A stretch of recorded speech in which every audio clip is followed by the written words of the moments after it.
واللي كيقول انا كنكذب انا مستعد نفتح معاه من هاد رجال الامن. الا كانوا كيقولوا هما اللي كانوا كيحرضوا فهما اللي كيكذبوا. خربوا العرايش وحرقوا العرايش باش الناس تامن بحاجه وحده.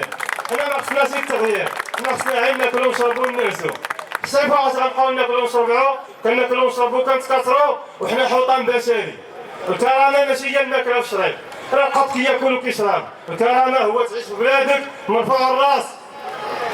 راه العفو عن المغتصب الاطفال راه جريمه، وهذا دليل على ان الكرامه المغاربه ما كتسوى والو. علاش؟ حيت هما ما كيعتبروناش احنا مواطنين.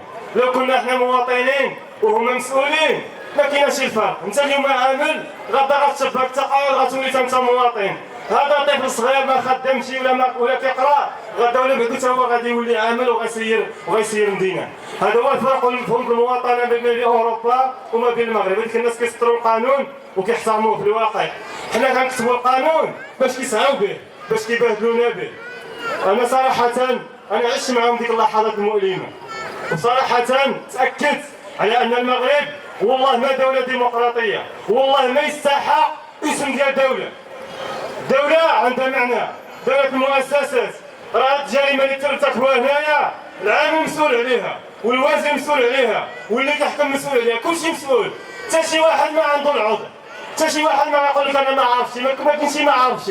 هذاك اللي جاي يصحح هنايا وجاي يفرض الاعتصام بالقوة عنده الأوامر.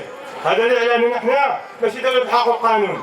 باقا الدولة ديال المخزنية اللي كتسيطر، باقي مستعدين يبيدوا الشعب الى تحتهم الفرصه.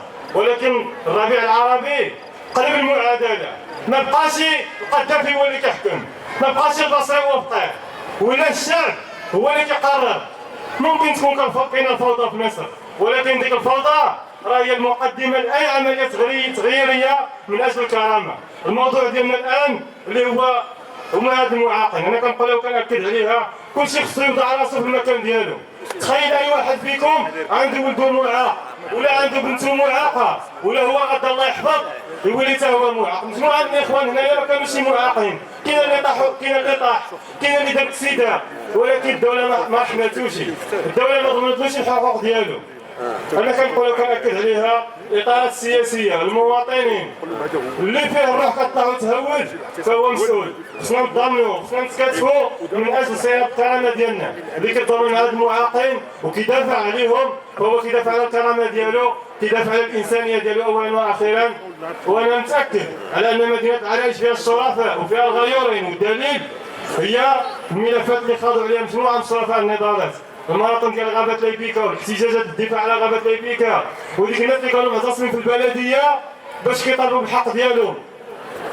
هذا موضوع ما غاديش ندخلوا فيه. حنا وصلنا حتى عند الوزير قال لنا بالحرف، قال لنا السلطه فاسده. هيدا قال السلطه في العرايش فاسده. المواطنين خصهم يعرفوا هذا الشيء هذا.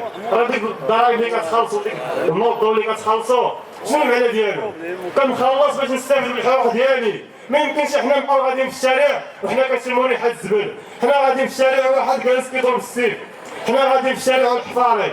واش علاش كانت هكا؟ السكات ديالنا هو السبب ديال هادشي هذا. ماشي هما ماشي قويين، السلطه ماشي قويه، وانما حنا متحدين مع بعضياتنا.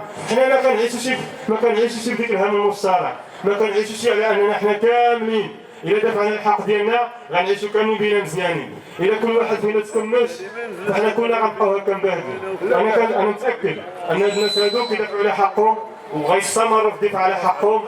أنا شخصيا وباسم شبيبة جماعة عبد الإحسان كنعملوا التضامن ديالنا والاستمرار ديالنا في التضامن معهم، وكنصوتوا يدنا جميع الشرفاء، جميع الغيورين، سواء كانوا جمعيات أفراد من اجل صياغه واقتراح وابتكار اشكال تضامنيه لانصاف هذه الشريحه. هادو هما حنا وحنا هما هادو. وتحيه للجميع.